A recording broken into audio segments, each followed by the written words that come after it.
Nuclear സ്ട്രക്ചറാണ് നമ്മൾ പഠിക്കുന്നത്. അടുത്ത് നമുക്ക് പഠിക്കാനുള്ള ടോപ്പിക് പാക്കിംഗ് ഫ്രാക്ഷൻ. അതിൻ്റെ സിമ്പൽ എഫ്.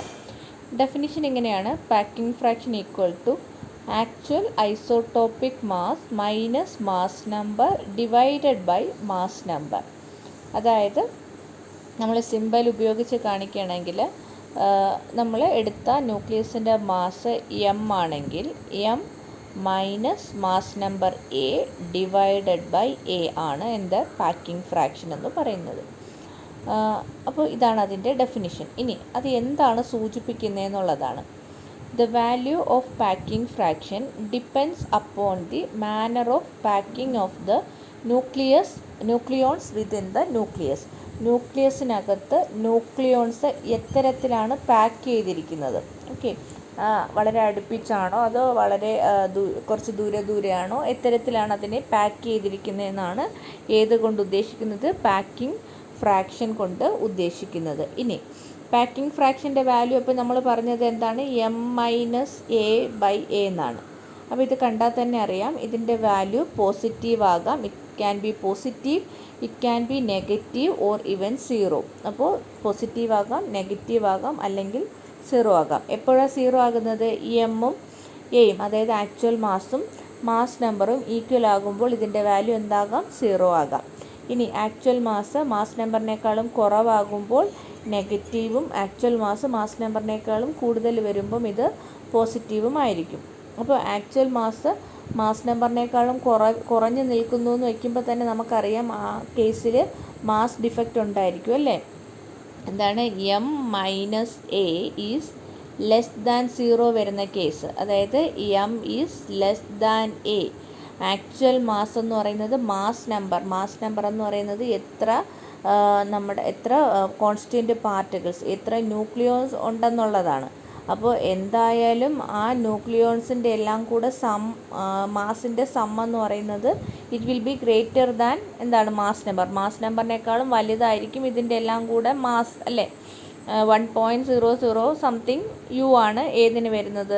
പ്രോട്ടോണിനും. അതേപോലെ തന്നെ ന്യൂട്രോണിന് 1.008 അങ്ങനെ ഒരു വാല്യൂ ആണ്. നിങ്ങൾ നോക്കിക്കോളുക. അപ്പോൾ എന്തായാലും ഗ്രേറ്റർ ദാൻ 1 ആണ് എന്ത് മാസ് വരുന്നത്. അപ്പോൾ ആറ്റത്തിൻ്റെ അല്ലെങ്കിൽ ന്യൂക്ലിയസിൻ്റെ കോൺസ്റ്റിറ്റ്യുവൻറ്റ് ന്യൂക്ലിയോൺസിൻ്റെ മാസ് എന്ന് പറയുന്നത് ഗ്രേറ്റർ ദാൻ എ ആയിരിക്കും. അപ്പോൾ ഈ കേസിൽ എന്തായിട്ട് വരികയാണ്? ആ ആക്ച്വൽ മാസ്, ആ ന്യൂക്ലിയസിൻ്റെ മാസ് എന്ന് പറയുന്നത് ന്യൂക്ലിയോൺസിൻ്റെ മാസിനേക്കാളും വളരെ കുറവായിട്ട് കാണപ്പെടുന്നു. അപ്പോൾ അതെങ്ങനെ വരുന്നു? അവിടെ മാസ് ഡിഫക്റ്റ് വരുന്നു. അപ്പോൾ ബൈൻഡിങ് എനർജി ഉണ്ടായിരിക്കും അല്ലേ? അപ്പോൾ അതാണ് അവിടെ നിന്ന് മനസ്സിലാക്കാനുള്ളത്. അത് മോർ സ്റ്റേബിൾ ആയിട്ടുള്ള ന്യൂക്ലിയസ് ആയിരിക്കും. Okay, negative packing fraction indicate stability of nucleus. അപ്പോൾ നിങ്ങൾ വിചാരിക്കും എം മൈനസ് എ പോസിറ്റീവ് ആകുന്നു, ഗ്രേറ്റർ ദാൻ 0 ആകുന്നു. അപ്പോൾ എം ഗ്രേറ്റർ ദാൻ എ എന്നാണ് വരുന്നത് അല്ലേ? അപ്പോൾ നിങ്ങൾ വിചാരിക്കും അങ്ങനെയാണെങ്കിൽ എങ്ങനെയാണ് ഇതിൽ മാസ് ഡിഫക്റ്റ് വരില്ലേ എന്ന് ആലോചിക്കും. പക്ഷെ അങ്ങനെയല്ല. ഇത് ആക്ച്വൽ മാസ്, ന്യൂക്ലിയോൺസിൻ്റെ മാസ് അല്ല എന്ന് നിങ്ങൾ ഓർത്തോണം. ഇത് ജസ്റ്റ് മാസ് നമ്പറാണ്. അപ്പോൾ മാസ് നമ്പർ എ ആണെങ്കിൽ എന്തായാലും ഇതിൻ്റെ ആക്ച്വൽ മാസ് എന്ന് പറയുന്നത് എയിനേക്കാളും വലിയൊരു വാല്യൂ ആയിരിക്കും. അപ്പോൾ എപ്പോഴും എങ്ങനെ തന്നെ വരണം? മാസ് ഡിഫക്റ്റ് വന്നാലേ ന്യൂക്ലിയസിന് അങ്ങനെ തന്നെ നിൽക്കാൻ പറ്റുള്ളൂ. പക്ഷെ എന്നാലും ആ ഡിഫറൻസ്, ആ മാസ് ഡിഫറൻസ് എങ്ങനെയായിരിക്കും? കുറവായിരിക്കും ഈ കേസിലല്ലേ? കാരണം M greater than A, mass നമ്പറിനേക്കാളും കൂടി നിൽക്കുകയാണ് ന്യൂക്ലിയസിൻ്റെ ആക്ച്വൽ മാസ്. ഓർത്തോളണം, ഇത് മാസ് നമ്പറേ ആയിട്ടുള്ളൂ. ആക്ച്വൽ ന്യൂക്ലിയോൺസിൻ്റെ എല്ലാം കൂടെ സം ടോട്ടൽ മാസ് ആയിട്ടില്ല. അത് എയിനേക്കാളും കൂടുതലായിരിക്കും. പക്ഷേ എം ഗ്രേറ്റർ ദാൻ എ ആയതുകൊണ്ട് മാസ് ഡിഫക്റ്റ് എങ്ങനെയായിരിക്കും? കുറവായിരിക്കും. കാരണം ഇതിനേക്കാളും കുറച്ചും കൂടെ വലിയൊരു വാല്യൂവേ നമ്മുടെ ന്യൂക്ലിയോൺസിൻ്റെ എല്ലാം കൂടെ മാസിന് വരാൻ പറ്റുള്ളൂ. അപ്പോൾ ഇതിനേക്കാൾ അത് കൂടി, എമ്മിനേക്കാൾ അത് കൂടി നിൽക്കുന്നുണ്ടായിരിക്കും. പക്ഷേ ആ ഡിഫറൻസ് എന്ന് പറയുന്നത് വളരെ ചെറിയൊരു വാല്യൂ ആയിരിക്കും. അപ്പോൾ സ്റ്റെബിലിറ്റി കുറവായിരിക്കും. എങ്ങനെയാണെങ്കിൽ if M is greater than A, അല്ലെങ്കിൽ നമ്മൾ പറയും പാക്കിംഗ് ഫ്രാക്ഷൻ പോസിറ്റീവ് ആണെങ്കിൽ സ്റ്റെബിലിറ്റി കുറവായിരിക്കും. അപ്പോൾ ആ രീതിയിലൊന്ന് മനസ്സിലാക്കിയേക്കുക. അപ്പം സ്റ്റേബിൾ അല്ല എന്നല്ല, എപ്പോഴും എന്ത് തന്നെ കൂടി നിൽക്കണം? ടോട്ടൽ ന്യൂക്ലിയോൺസിൻ്റെ മാസ് എന്ന് പറയുന്നത് നമ്മുടെ ന്യൂക്ലിയസിൻ്റെ മാസിനേക്കാളും കൂടി നിന്നാലേ ആ ന്യൂക്ലിയസിന് ഫോം ചെയ്യാൻ പറ്റുള്ളൂ അല്ലേ. അതെപ്പോഴും അങ്ങനെ തന്നെയാണ്. മാസ് ഡിഫക്റ്റ് അങ്ങനെ തന്നെ ഉണ്ട്. പാക്കിംഗ് ഫ്രാക്ഷൻ പോസിറ്റീവ് ആകുന്നു എന്നുകൊണ്ട് ഉദ്ദേശിക്കുന്നത് മാസ് എന്താണ്, ന്യൂക്ലിയസിൻ്റെ മാസ് നമ്പറിനേക്കാളും വലുതാകുന്നു എന്ന മീനിങ്ങേ ഉള്ളൂ. ഓക്കെ, അതുകൂടെ ഒന്ന് ഓർത്ത് വയ്ക്കുക. അപ്പോൾ മാസ് ഡിഫക്റ്റ് കുറയും എന്നുകൂടെ നിങ്ങൾ ഇതിൽ നിന്നും മനസ്സിലാക്കുക. മാസ് ഡിഫക്റ്റ് കുറയുമ്പം സ്റ്റെബിലിറ്റി അല്ലെങ്കിൽ ബൈൻഡിങ് എനർജി കുറയും, സ്റ്റെബിലിറ്റി കുറയും. ഇനി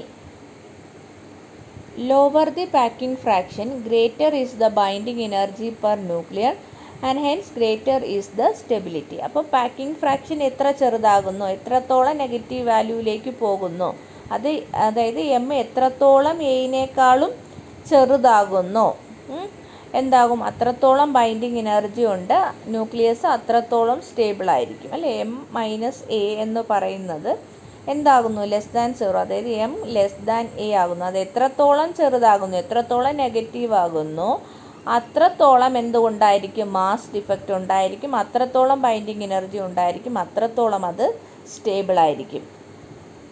packing fraction is least for iron. അയണിനാണ് ഏറ്റവും കുറഞ്ഞ പാക്കിംഗ് ഫ്രാക്ഷൻ, അത് നെഗറ്റീവ് വാല്യൂ ആണ്. പാക്കിംഗ് ഫ്രാക്ഷൻ ഏറ്റവും കൂടിയത് ഹൈഡ്രജൻ ആണ്, അതിൻ്റെ വാല്യൂ 78 ആണ്, പോസിറ്റീവ് വാല്യൂ ആണ്.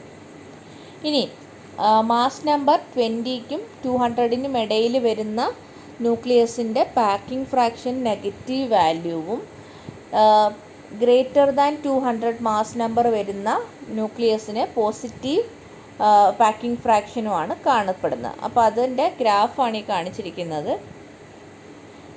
ഇവിടെ മാർക്ക് ചെയ്തിരിക്കുന്നത് എക്സ് ആക്സിസിലെ മാസ് നമ്പറും വൈ ആക്സിസിൽ മാർക്ക് ചെയ്തിരിക്കുന്നത് പാക്കിംഗ് ഫ്രാക്ഷനാണ്. പാക്കിംഗ് ഫ്രാക്ഷൻ വളരെ ചെറിയൊരു വാല്യൂ ആണ്. അപ്പോൾ അതിനെ ഒരു സ്കെയിലിൽ റെപ്രസെൻ്റ് ചെയ്യാൻ വേണ്ടി 10⁴ ടൈംസ് ചെയ്തിരിക്കുകയാണ്. എന്നാൽ മാത്രമേ ഒരു അപ്രീഷ്യബിൾ നമ്പർ നമുക്ക് കിട്ടുള്ളൂ, അല്ലെങ്കിൽ വളരെ ചെറുതായിപ്പോൾ. അപ്പോൾ അതിനെ കാണിക്കാൻ പറ്റാത്തതുകൊണ്ട് ഇൻറ്റു 10⁴ ചെയ്ത ഒരു വാല്യൂവിനെയാണ് ഈ വൈ ആക്സിസിൽ കാണിച്ചിരിക്കുന്നത്.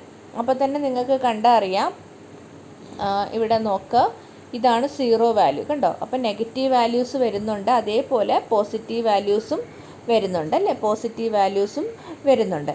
പിന്നെ ഈ നേരത്തെ കാണിച്ച ഗ്രാഫ് പ്ലോട്ട് ചെയ്തത് ആഷ്ടൺ ആണ്. അപ്പോൾ അതിൽ എക്സ് ആക്സിസിൽ ആരെയാണ് കൊടുത്തിരിക്കുന്ന മാസ് നമ്പറും വൈ ആക്സിസിൽ packing fraction multiplied by a factor 10⁴. ആ ഗ്രാഫിനെ പറയുന്ന പേരാണ് പാക്കിംഗ് ഫ്രാക്ഷൻ കർവ്. ഇനി നിങ്ങൾക്കത് നോക്കിയാൽ അറിയാം, ഇത് 2 കർവായിട്ട് പോകുന്നുണ്ട് അല്ലേ. ഇതാ ഒരു സ്മൂത്ത് കർവ് ഇതാ ഇങ്ങനെ പോകുന്നുണ്ട്, അതിൻ്റെ സൈഡിൽ കൂടെ ഒരു ചെറിയ കർവ് കൂടെ പോകുന്നുണ്ട്.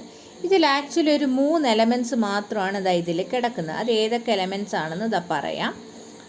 Helium, carbon, oxygen lie on a side branch curve near to 0. അപ്പോൾ ഈ സൈഡ് ബ്രാഞ്ചിൽ ഇതാ ഒരു സ്മൂത്ത് കർവ് നമ്മൾ കാണിച്ചു അല്ലേ.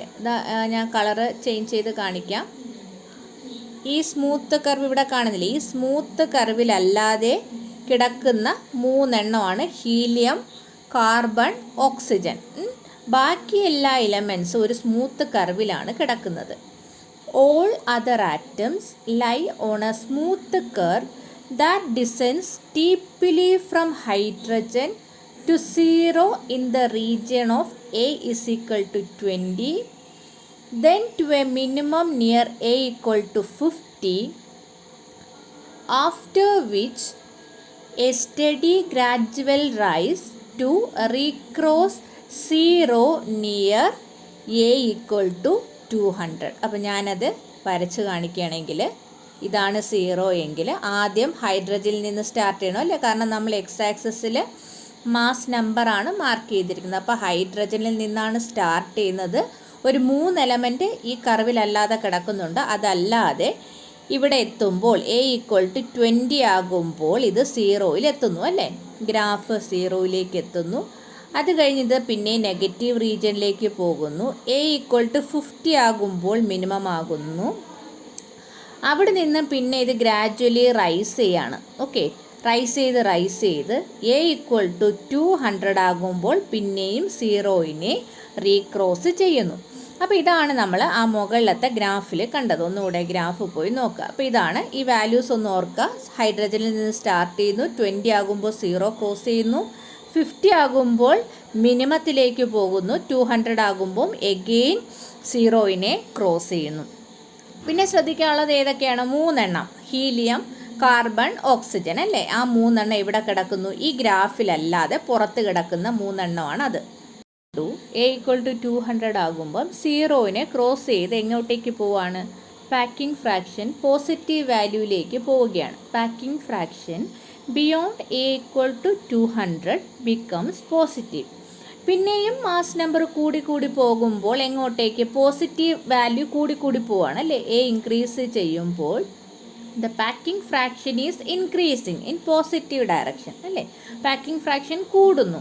അപ്പോൾ അതിൻ്റെ ഇഫക്റ്റ് എന്തായിരിക്കും? നേരത്തെ തന്നെ പറഞ്ഞു, പാക്കിംഗ് ഫ്രാക്ഷൻ എന്ന് പറയുന്നത് mass of the nucleus minus mass number divided by mass നമ്പറാണ്. അതായത് ഈ വാല്യൂ പോസിറ്റീവ് ആകുന്നു എന്ന് വെച്ചാൽ എന്താണ്? മാസ്, ന്യൂക്ലിയസിൻ്റെ മാസ് എന്ന് പറയുന്നത് മാസ് നമ്പറിനേക്കാളും കൂടുന്നു. അങ്ങനെ വരുമ്പോൾ മാസ് ഡിഫക്റ്റ് എന്ത് ചെയ്യുമെന്ന് ഞാൻ പറഞ്ഞു. മാസ് ഡിഫക്റ്റ് കുറഞ്ഞു വരും അല്ലേ? ഈ മാസ് എത്രത്തോളം മാസ് നമ്പറിനേക്കാളും കൂടുന്നോ അത്രത്തോളം മാസ് ഡിഫക്റ്റ് കുറഞ്ഞു വരും. മാസ് ഡിഫക്റ്റ് കുറയും തോറും ബൈൻഡിങ് എനർജി കുറഞ്ഞു വരും. നമ്മുടെ സ്റ്റെബിലിറ്റി എന്ത് ചെയ്തുകൊണ്ടിരിക്കും? കുറഞ്ഞുകൊണ്ടിരിക്കും. അല്ലെങ്കിൽ നമുക്ക് പറയാം positive packing fraction indicates increasing instability of the element. ശ്രദ്ധിക്കുക, ഇൻസ്റ്റെബിലിറ്റിയാണ്. ഓക്കെ, സ്റ്റെബിലിറ്റി കുറഞ്ഞു വരുന്നതായിട്ട് കാണാം.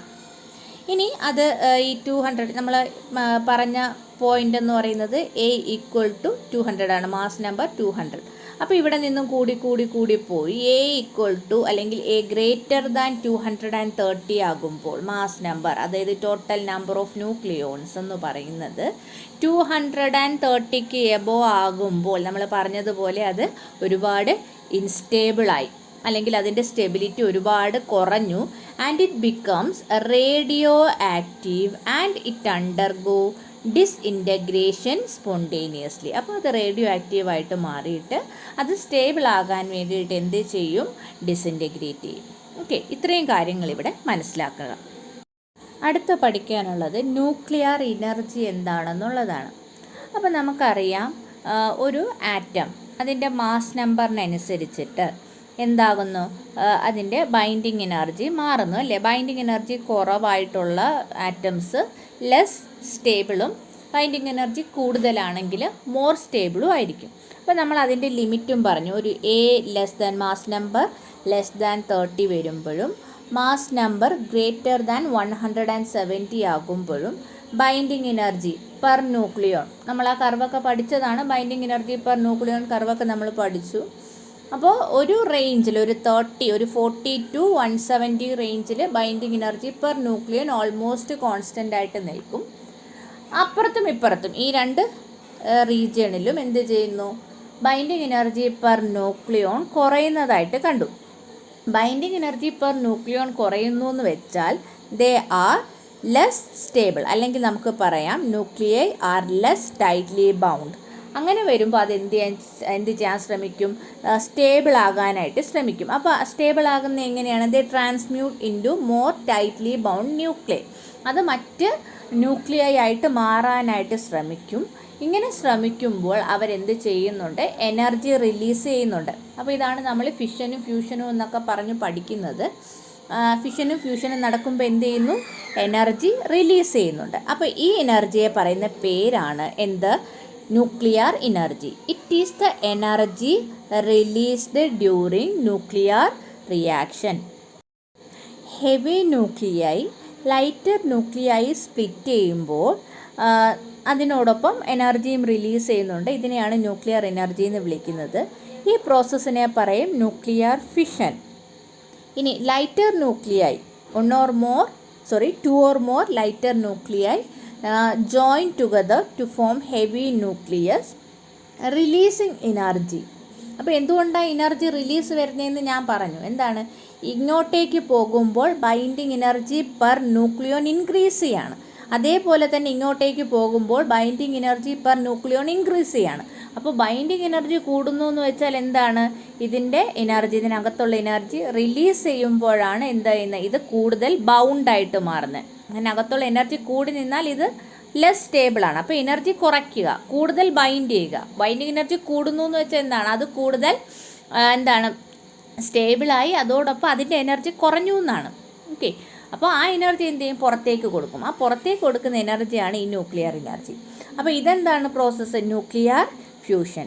അപ്പോൾ ഈ രണ്ട് റിയാക്ഷനും വെറുതെ നടക്കാൻ പറ്റില്ല, അണ്ടർ പ്രോപ്പർ കണ്ടീഷൻസിലേ ഇത് നടക്കുകയുള്ളൂ. രണ്ട് റിയാക്ഷനിലും എന്ത് നടക്കുന്നുണ്ട്, ന്യൂക്ലിയർ എനർജി റിലീസ് നടക്കുന്നുണ്ട്. അപ്പോൾ നമ്മൾ പറഞ്ഞൊരു കാര്യം, മാസ് നമ്പർ വലിയ വാല്യൂയിലേക്ക് പോകുമ്പോൾ അല്ലേ, ഒരു റേഞ്ചൊക്കെ നമ്മൾ പറഞ്ഞു. ഇപ്പോൾ നമ്മളൊരു ലിമിറ്റ് പറയാം, when the mass number is greater than 206 എന്ത് ചെയ്യുമെന്നറിയാമോ, എലമെൻറ്റ്സ് അൺസ്റ്റേബിൾ ആകും. അത് സ്റ്റേബിൾ ആകാൻ വേണ്ടി മറ്റ് ന്യൂക്ലിയസ് ആയിട്ട് കൺവേർട്ട് ചെയ്യും. ആ പ്രോസസ്സിനെ പറയുന്ന പേരാണ് natural radioactivity. Natural radioactivity is a spontaneous and self disintegrating activity exhibited by several elements having mass number greater than 206. അപ്പോൾ ഇത് സ്പോണ്ടേനിയസ് ആയിട്ട് നടക്കുന്നു. അതായത് പുറത്തു നിന്ന് ഒരു എക്സ്റ്റേണൽ സ്റ്റിമുലസ് അല്ലെങ്കിൽ എക്സ്റ്റേണൽ ആയിട്ടൊരു ഫാക്ടറൊന്നും വേണ്ട, ഇത് അതിൽ തന്നെത്താനെ നടക്കുന്നു, അതിൽ തന്നെ നടക്കുന്നു. മറ്റ് എക്സ്റ്റേണൽ സ്റ്റിമുലസ് ഒന്നും ആവശ്യമില്ലാതെ തന്നെ അതിൽ നടക്കുന്ന ഒരു പ്രോസസ്സ്. എങ്ങനത്തെ പ്രോസസ്സാണ്, it is A self disintegrating. അതിനെ തന്നെ നശിപ്പിച്ചു കൊണ്ടുള്ള അല്ലേ, ഡിസിൻറ്റഗ്രേറ്റ് ചെയ്യുന്നു, അത് തന്നെ ഡിസിൻറ്റഗ്രേറ്റ് ചെയ്യുന്നു. ആരുടെ കാര്യമാണ് പറയുന്നത്, exhibited by several elements having mass number greater than 206. അപ്പോൾ ഹയർ മാസ് നമ്പർ ഉള്ള എലമെൻസിൻ്റെ ആറ്റംസ് എന്ത് ചെയ്യുന്നു, സെൽഫ് ഡിസിൻറ്റഗ്രേറ്റ് ചെയ്യുന്നു spontaneously without any external stimulus. They are disintegrating by themselves. അതിനെയാണ് എന്തു പറയുന്നത്, നാച്ചുറൽ റേഡിയോ ആക്ടിവിറ്റി.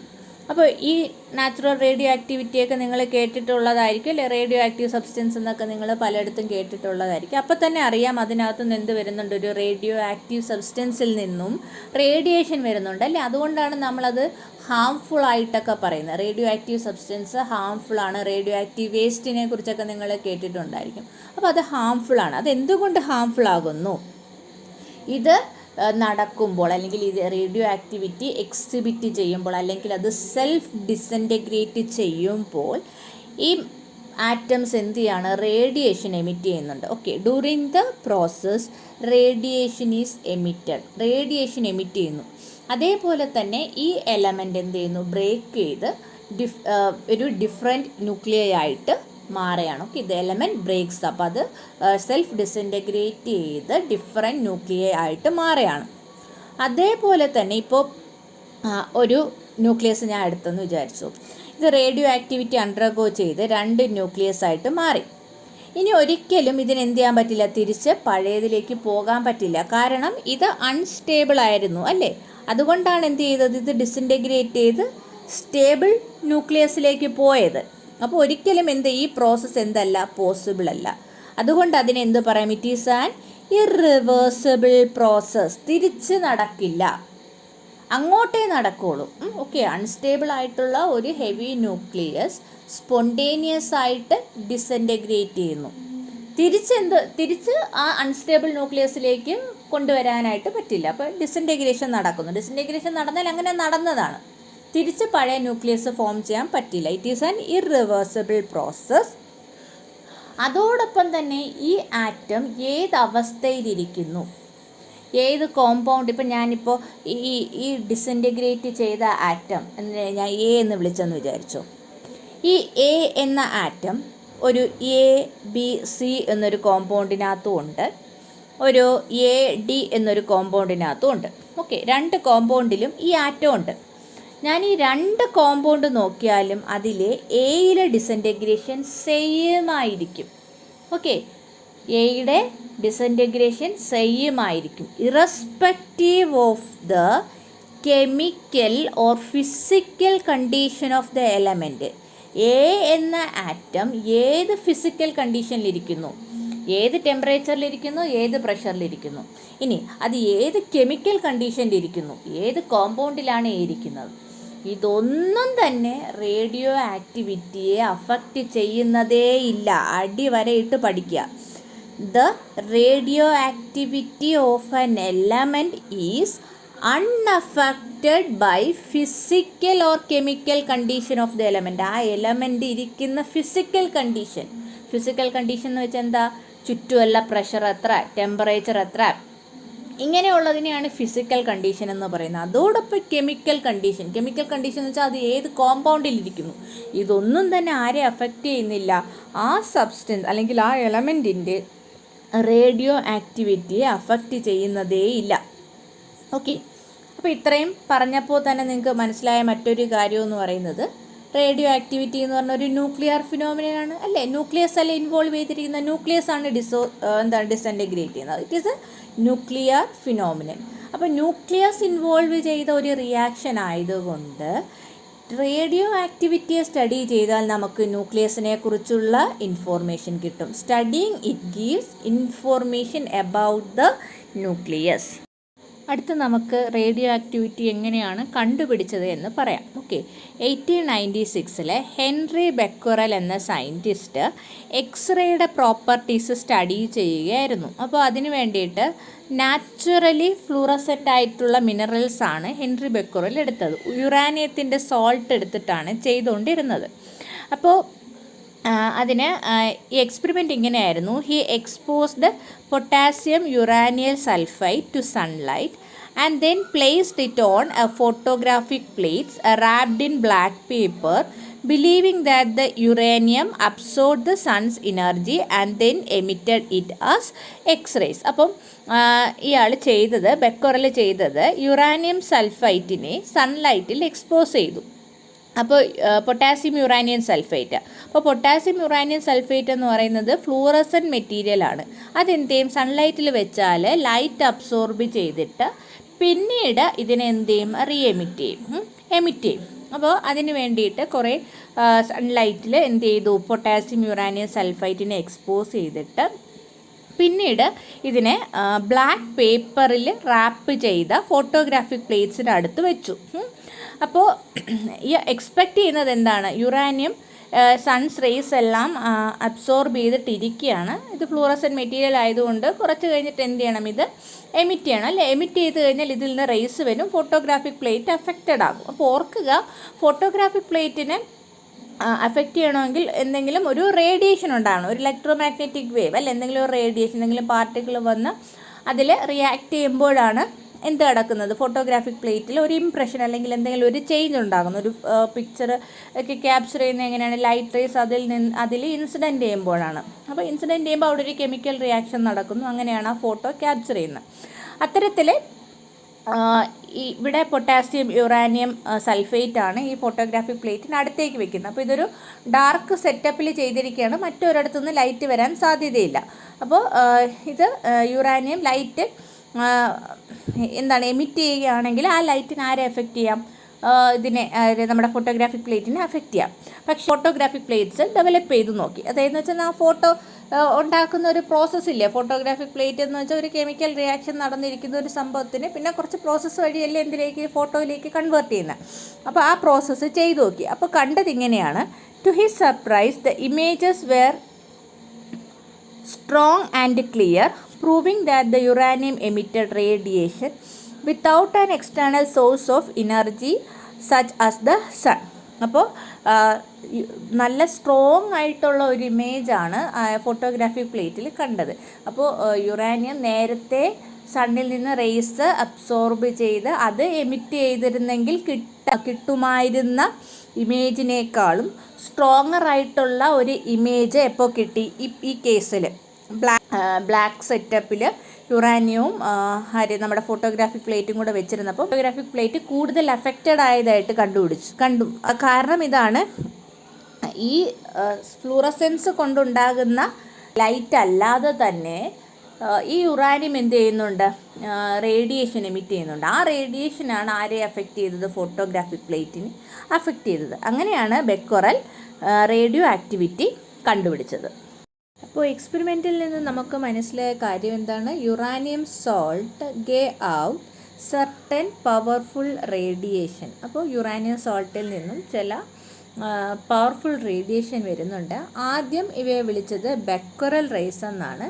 പിന്നീട് ബെക്കറലല്ല ഇതിനെക്കുറിച്ച് സ്റ്റഡി ചെയ്തത് റുദർഫോർഡാണ് ഇതിനെക്കുറിച്ചുള്ള ഫർദർ സ്റ്റഡീസ് ചെയ്തിട്ട് പിന്നീട് ഇതിൻ്റെ പേര്, ഈ ഫിനോമിനൻ്റെ പേര് റേഡിയോ ആക്ടിവിറ്റി എന്ന് കൊടുക്കുന്നു.